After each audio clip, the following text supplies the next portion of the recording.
সবাই দিয়ে বাড়িতে পানি গেছে, আজকে রেজাল্টের দিন, দিকে আগের কাজ যাই তো।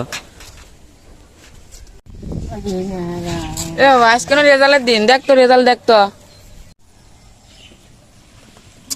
হ্যাঁ, গেমটাও খেলবে তেমন না এক ম্যাচ। আচ্ছা দাঁড়া, রেজাল্ট দেখেছি কারা কত পাইছে।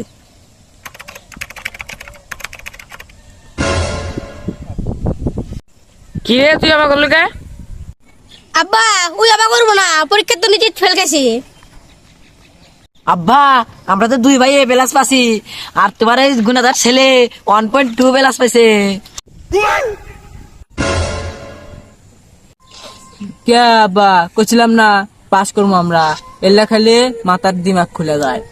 আর আব্বা গেম খেললে গেমের ভিতর থেকে প্রশ্ন আসছে, ওই জন্য আমরা পাস করছি। আর তোমার বেটা পরে সেটাও পাস করে পেলো না, তাহলে দেখো গেম খেলে কি উপকার। কিছু বুঝলাম না, নষ্ট ছল বলে পাস করলো, আর ভালো ছললে কি করলো? একসাথে আমি সিদ্ধান্ত নিলাম যে আমরা 3 বাপ বেটাই আটা খামো আর একখান দিয়ে বসে গেম খেলবো। থাক, তোর মায়ের আটা দিয়ে আসি।